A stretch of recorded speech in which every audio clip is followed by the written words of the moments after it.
So this is going to be yet another kind of discussion-y, well actually this one's going to be more of a rant than a discussion, I think. Now before I start, I just want to say that this is strictly my own opinion, and if you don't agree with me then that's absolutely fine.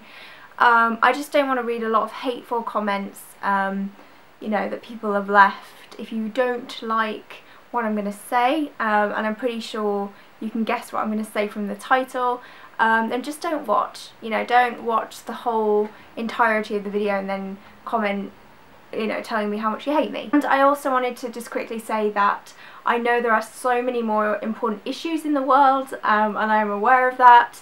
You know, all the serious things that are going on, this isn't that important, and I realise that, I understand that, but I also feel like this needs addressing, so I'm going to address it, and anyone who doesn't like it can shove off. So I've been watching Doctor Who since I was a teenager. It was relaunched in 2005, so I was about 10, and I don't know why I started watching, because I'd never heard of Doctor Who before. My family had never been big Doctor Who fans or anything, but we just started watching because we thought we would try it out, and I immediately loved it. I mean, I can remember watching that first episode even now, you know, 10 years on, and loving it. I absolutely loved everything about it. I watched with great enthusiasm right through first series until Christopher Eccleston left, and I was absolutely heartbroken. I was inconsolable. They recast the Doctor as David Tennant, and I thought this is just never going to work. I was one of those very sceptical Doctor Who fans that, you know, in between new generations just thinks, nope, done, not going to be as good. And to be honest, during the Christmas Invasion he didn't impress me at all. I remember coming out of that and just thinking that wasn't as good as the Ninth Doctor. It just wasn't. And then I came out of New Earth and I was won over. So it took 2 episodes for me to accept the 10th Doctor and David Tennant, and ever since then I've loved him even more than the 9th Doctor, in a weird, different way. I always think 10th Doctor is my Doctor, and the 9th was my first. Usually your Doctor is your first, but I think the 10th is mine. It's a bit like in that weird way that you have your boyfriend and your husband. I would see the 10th Doctor as my husband, who is the person that I've chosen to spend the rest of my life with, but the 9th Doctor is that first boyfriend that I ever had, that very first love that you never really quite forget. And I think that's how I see them, without sounding too weird. So when David Tennant was reportedly leaving in 2008, I was, again, quite heartbroken. I'd learnt my lesson from the last time though, and I learned not to judge Matt Smith too harshly when he was first cast, and I remember seeing interviews and things like that, just absolutely excited for him. And it got to 2010 when the 10th Doctor regenerated into the 11th Doctor, and it went tits up, basically. The 11th hour I thought was okay, and I remember thinking I'm not won over yet, but I wasn't at the end of David Tennant's first episode. I'll give it, you know, another couple of episodes. Beast Below again was okay. I can't remember the next one. That's how much I care about the 5th series. I can't remember the next episode. Is it the one with the Power Ranger Daleks or something like that? I don't know. But anyway, I got to the end of the 5th series and I thought, this just isn't as good. One, I don't like the 11th Doctor, and at the time I thought he could be very good, but speaking now, after seeing his full run, I don't like him. I don't like Amy Pond. I think she's terrible. By the way, I have nothing against the actors. I think Matt Smith is a good actor. I think Karen Gillan can be a good actress. She's very pretty. But yeah, I have nothing against them as actors, just their characters. And I don't particularly like Rory Williams either. In fact, nobody from the 11th Doctor's era I like, apart from Clara. Clara's okay. I don't mind Clara. In fact, I quite like Clara. The whole tone of the show was completely changed. Completely changed. We went from the companions being pretty much the most important people in the TV show. I mean, you can argue that series 1 and 2, Rose was the main character and the Doctor was the supporting character. Even though he's the title character, I would say Rose is the main character of the first 2 seasons. You know about her family, you know about her whole life. And even with Donna and Martha, I feel like they were very, very important, and they were you know, put across as very, very important people, very realistic human characters, but very important. Whereas in the 11th Doctor era especially, it was all about the Doctor. I mean, if you take the names of the past few episodes, we have Name of the Doctor, Day of the Doctor, Time of the Doctor. I'm sure there's another one that I can't remember, but you know, I don't care about him as much. The Doctor is a question mark. The Doctor is supposed to be an enigma. We're not supposed to know his full story. We're not supposed to know his name, or his death, or his childhood, which is 3 things that Stephen Moffat feels are apparently important to know about. I don't care. I don't want to know his name. I don't want to know about his, you know, lonely childhood or anything. I want to know about him now going into outer space and having adventures. That's what I want to know about. Stephen Moffat has a way of taking the companions and making them completely one-dimensional characters. I don't know anything about Amy Pond. I know she lived with her aunt until the universe was reset, and then she lived with her mum and dad, who I couldn't tell you the name of. I have no idea. But she wasn't changed at all. Growing up with an aunt and growing up with your mum and dad, I imagine, would make you 2 very different people, but apparently not with Amy. She is a model, she is a writer, she is a kissogram. She goes through these different careers, but that's literally all I... Oh, and she has a husband called Rory and a daughter called Melody or River. And that's all I know. And Clara has a mum and a dad. The mum was killed. Don't know what happened to the dad. She has a granny as well that we saw briefly on Christmas Day, and she has a new pending boyfriend called Danny, who is a soldier. That's all I know. With Rose Tyler, I know her mum is Jackie Tyler. I know her mum's a hairdresser, and she struggled to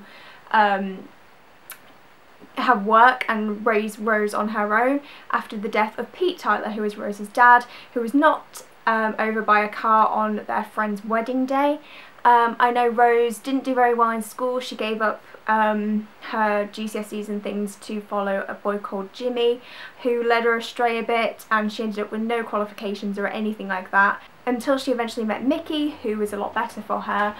And they were dating for a couple of years until she met the Doctor. The Doctor took her back in time to see her dad, but she ended up saving him, which was really, really hard for her to do, and eventually he ended up killing himself to restore the timeline. Oh, Rose also has a best friend called Shireen. Mickey also has a grandmother who fell down the stairs and broke her neck after Mickey forgot to fix the carpet on the stairs.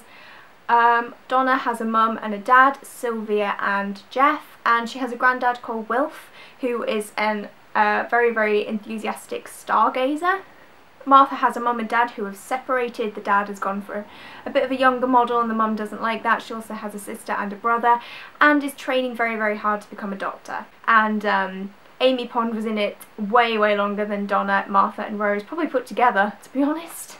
Stephen Moffat cannot write companions. I'm not saying Russell T Davies is perfect, but he knew how to create human, real characters and relatable characters as well, because the thing is with these new Moffat women, they are mysteries. They are the girl who waited, the impossible girl, River Song, who is the Doctor's wife, and I've never met the Doctor's wife. I've never met an impossible girl who can travel throughout time, but I have met a 19-year-old shop girl. I have met a doctor. I have met, you know, a 40-year-old woman temping who isn't particularly happy in her life. You know, all of these women are real women that could be possible, yet with Moffat women, no, you just would not see them. They're not real, they're not flesh characters. They are there to make the Doctor look good, and they are there to be made fun of sometimes as well, which is another horrendous part of that Doctor Who has become.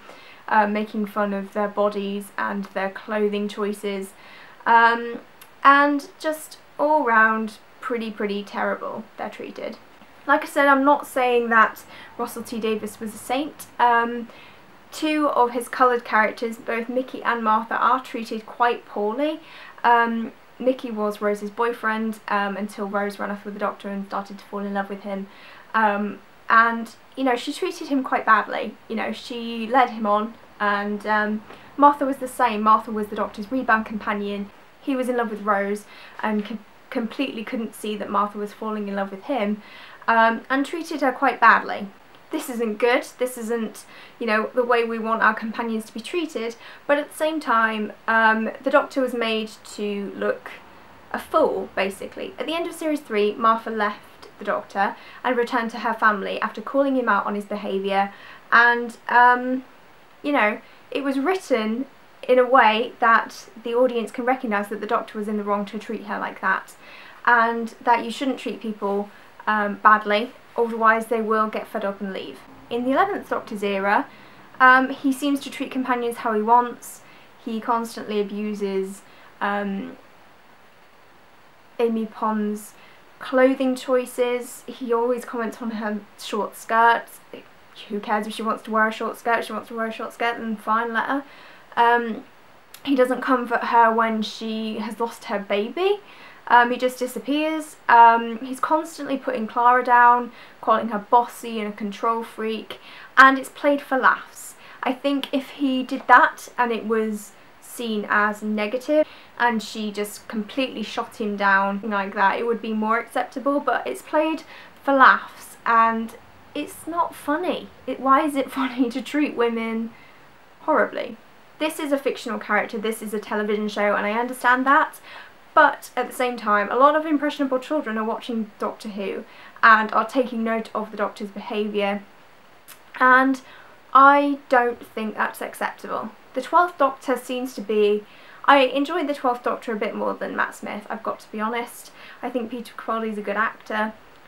His treatment of Clara is still crap. He's not very nice to her. He's a dark Doctor for some reason. Moffat's decided we need a dark Doctor, even though in the past series he saved his people, so he's not the last Time Lord anymore.